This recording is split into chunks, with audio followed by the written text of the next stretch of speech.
ইসরায়েলের প্রধানমন্ত্রী Benjamin Netanyahu সম্প্রতি প্রকাশ করেছেন একটি কথিত গ্রেটার ইসরায়েল মানচিত্র, যেখানে ফিলিস্তিন, জর্ডান, সিরিয়া ও লেবাননের ভূখণ্ডকে অন্তর্ভুক্ত করা হয়েছে।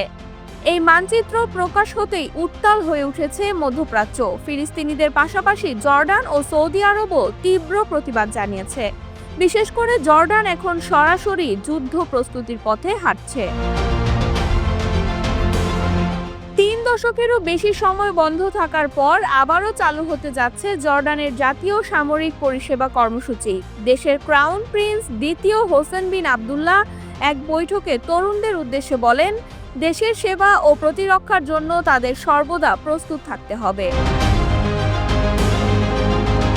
তিনি জোর দিয়ে বলেন, এই কর্মসূচি তরুণদের জাতীয় পরিচয়, শৃঙ্খলা ও মাতৃভূমির সাথে গভীর সংযোগকে শক্তিশালী করবে।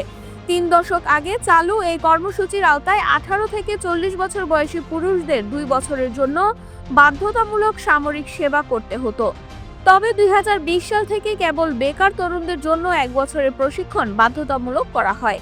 নতুন কর্মসূচির অধীনে 2007 সালে জন্ম নেওয়া তরুণরা, যারা আগামীতে জানুয়ারিতে 18 বছর পূর্ণ করবে, প্রথম পর্যায়ে সেনাবাহিনীতে যোগ দিবেন তারা। প্রাথমিকভাবে 6000 তরুণকে অন্তর্ভুক্ত করা হবে, যা দ্রুত 10,000-এ উন্নীত করা হবে। রাজনৈতিক বিশ্লেষকরা বলছেন, গুরুতর বহিরাগত হুমকির মুখোমুখি জর্ডানকে টিকে থাকতে হলে অভ্যন্তরীণ ঐক্য অপরিহার্য।